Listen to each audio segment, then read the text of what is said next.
Maybe to start, Andrew and Rob, you guys have had deterministic data for a long, long time. I mean, do you feel sitting in a room like this, like the rest of the industry is 10 years behind and they're finally catching up? What's your perspective? I mean, because obviously some of this stuff is, old hat for you guys. Go ahead, Rob. Well, I would say we've had data for a while. I don't think that we've been really effective at bringing it to market. And where we haven't had the scale and the ease of use that we need to really kind of have it take hold, at scale. Yep. So, I think we are now, each individual kind of operator has been working internally to kind of perfect the workflow, make sure we get audience segment right, that we're processing the data right and everything that was mentioned earlier. And now, through Ampersand, and this isn't a new thing. I mean, they've been kind of, as a rep across the industry, extending beyond traditional linear into advanced products as well. I think what I hopefully will be talking about on this panel as well is we're now extending that to the rest of the hour, right? The inventory beyond the 2 minutes of local that each distribution channel gets to kind of enable the entire TV ecosystem, including with our programming partners. Yep. I think it's worth, Howard, just to circle back a little bit on some of the previous conversations that were going on today in terms of the definition of deterministic data, at least through the lens by which we look at it as an organization that's owned by MVPDs and partners with all the cable companies, telcos, and satellite providers in the market. And so, at the end of the day, we view the definition of deterministic data as data that is held to be true, and versus probabilistic data, which I think is oftentimes inferred or based on panel survey model data. So when we think about data that is known to be true, deterministic data in our environment, it really begins, as David Klein described earlier, with the name and address of a subscriber. We know that to be true because the cable companies are sending a bill to that name and address on a monthly basis.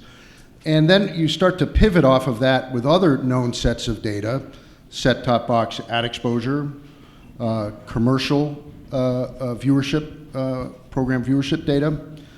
And then really the value, I think, that is available in the marketplace is the ability to unlock that data in concert with other deterministic data sets in the marketplace. We're here at Horizon, one of their clients, Geico, they happen to know the name and address of their policyholders and whether they're a homeowner or a renter, if they own a motorcycle or an RV or a boat. So it's that Venn diagram of being able to link deterministic data that we think begins to unlock value opportunity in the marketplace that we're really just now starting to get our arms around.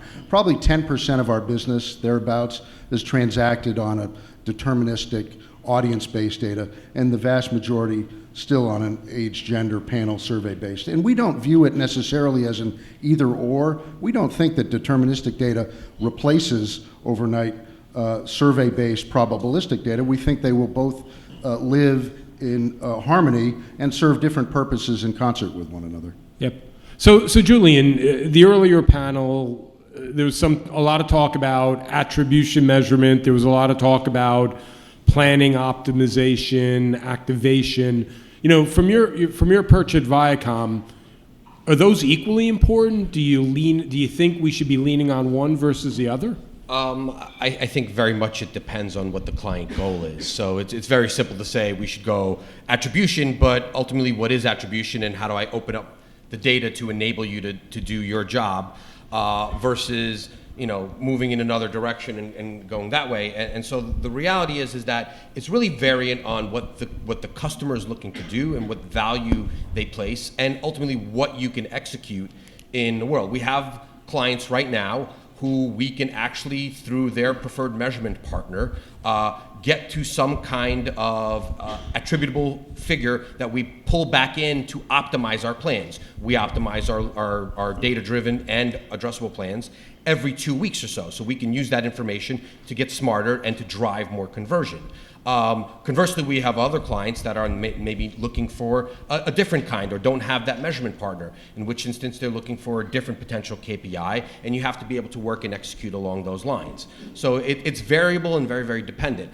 At the same time, I think that as we mature as an industry, specifically in the television world, the ability to take some level conversion and then take that and bring that into how you're evolving your business on behalf of the client is going to be a very, very important factor. So as I described, the ability to optimize the decision making and to make those decisions and to kind of get to where a digital was or is today, where you can kind of take information and optimize it quickly. We want to get there in the traditional TV world, and I think we're getting there, but it's significantly harder on our side, both from a technology perspective and from a capabilities perspective. Yep. I want to jump in there on one thought. I think we often tie deterministic data to brand outcome and attribution. I think, as Dave from Horizon mentioned earlier this morning, reach still matters. And how can we use deterministic data in defining audiences more narrowly and more robustly, just to look at traditional media measures, reach, frequency, unduplicated reach, not in isolation, but in addition to attribution work and brand outcome measurement. I think a lot of attention is paid to sort of bottom of the funnel performance measurement. I think a tremendous amount of progress can be made in the industry as we begin to think about deterministic data driving traditional media measures. Yeah, I think that makes a lot of sense. I mean, it's why we go about offering a converged solution, right? You have addressable with data driven, so you can have some level of concentrated reach along with the broad scale reach opportunity. But that makes total sense. Coming back to something Andrew just said, though, it feels like as an industry, we've had TV segments that could be optimized through digital for 15 years. Sure. Videology and the Nielsen fusion, whenever that was, right? You probably know that. I know it very well. Yeah. It seems like we've sort of regressed in that. I would think with the state of data and the state of data science, we should be pretty accurate at predicting at an addressable impression level how much linear TV the schedule's going to get. What's stopping us from being more advanced in that area to really be precise around cross-platform? Well, I think when you look at, for us, it's all about delivering audiences, right? So addressability is certainly a way to accomplish that. But I think, the TV ecosystem, particularly on the local TV model, it's all about the rich layer of data available and finding audiences, whether it's truly targeted or kind of a linear optimized model as well. I do think that we are driving towards reaching audiences across our platform, regardless of what the channel is, whether it's linear, set-top box VOD, our streaming apps, IP and IP Live and VOD, our partner apps, OTT, what have you, and identifying reach and frequency for a given audience across that platform, independent of where the viewing channel is. I think from a planning perspective or a measurement perspective. Well, from a planning perspective, but also it's from a measurement perspective. That's where you can plan. Managing that execution in flight is still a challenge. Tools to allow us to accurately forecast at an audience level is a challenge. So I do think we're getting better at planning. Where I think we're really good at is on the measurement perspective, because at that point we've got the household level data. We can tie it to ad exposure in a deterministic fashion. We're not modeling out ad exposure. So I think on the back end it's easier than on the planning side. Yeah, and I would also, I used to work at Younger Rubicam on the buy side and the planning side, and it used to be a pretty simple process to put a media plan in place. You put a signpost in broadcast TV at the time, and audiences came to you, the brand, and now human attention is really a scarce economic resource. Brands now have to go find and follow audiences across time, device, and location. It's a much more complex environment from the buy side, if you will. And I think, I think at the end of the day, the sound strategy of that which we talk about gets clouded by executional burden simply through the process by which we come to market. And I think marketers and agencies really look for three things. They want scale, they want consistency, and they want simplicity. And it's incumbent upon the sell side, I think, to be able to begin to harmonize and federate a lot of those solutions such that they can be activated in a profitable way, not from a cost per point or cost per thousand basis, but from a transactional basis, from a cost of doing business basis. As the buy side is being asked to do more with less and margins compress, we've got to make it more profitable for the buy side to be. Our largest obstacle, I think, in many ways is procurement and the cost of doing business, and how do we bring that down over time? I'll answer this directly because I literally do this every single day. Yep. There are technology gaps. It's just a fact.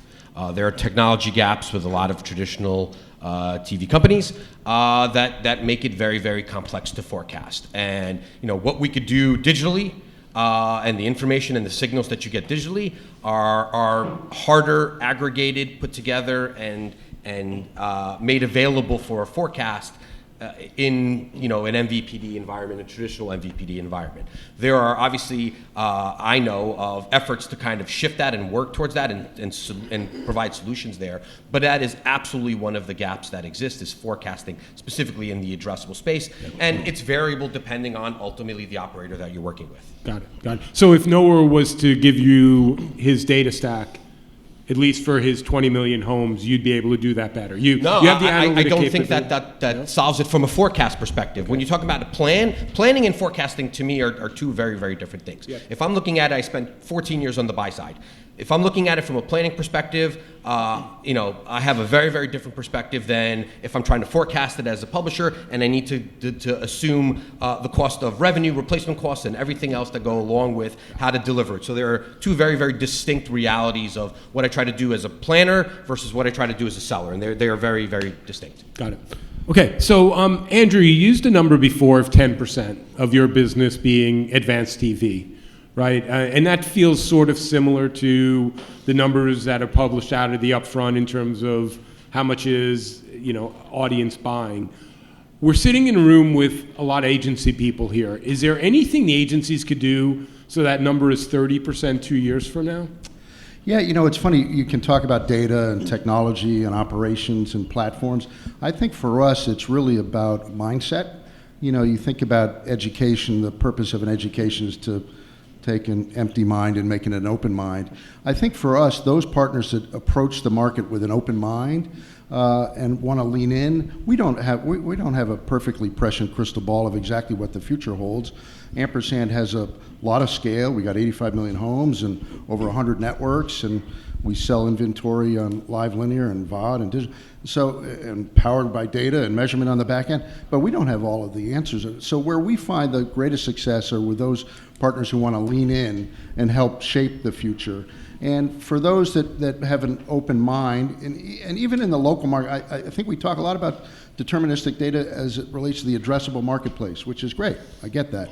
But even our core business, if you look at Ampersand's core business in the local TV marketplace, which is a $25 billion market, if we have 1 million homes in a market like Boston that we can pull back set-top box and commercial viewership data and tie it to a Ford truck owner to be able to plan, report, and optimize local TV investments, there's significant opportunity just in that space. So for us, it's really about a mindset of folks who want to lean in and help change and shape the future more than anything else. I agree. I think also, Dave had mentioned during the opening that there's still a lot of buy-in being driven by Nielsen and chasing GRPs, and not that set-top box is going to replace Nielsen by any means, at least not in the short term, or I shouldn't say at least. But using it as a complementary measurement vehicle. I won't say currency per your earlier panel, but to where we can now leverage set-top box data to inform planning, to inform reporting, to inform optimization. But when you look at the buying community, still, I think the people that are digital savvy or data savvy, data informed, still largely sit in the digital world, right? And I know that's changing, but to an extent that still exists. So better education to traditional linear buyers, if you will, on the capabilities and how TV data can bring value to them. And then again, kind of on the vision of looking at cross-platform reach frequency independent of channel or independent of delivery vehicle. If you've got one shop looking at TV, another shop looking at the rest of the digital channels, it complicates that, and it's hard to reach the kind of efficiency and efficacy that you could otherwise get. So I'm going to give you like 4 or 5 things, one of which may or may not be controversial. So mindset, for sure. The ability to kind of educate and need education, for sure. I think the challenge of different buying organizations, even within a single AOR, that's indeed a challenge as well. So all of those are really legit challenges to scale this up. Personally, the biggest challenge that I find is client compensation. Mm-hmm. So I'm a client, I get compensated by my bonus is based on the number of GRPs.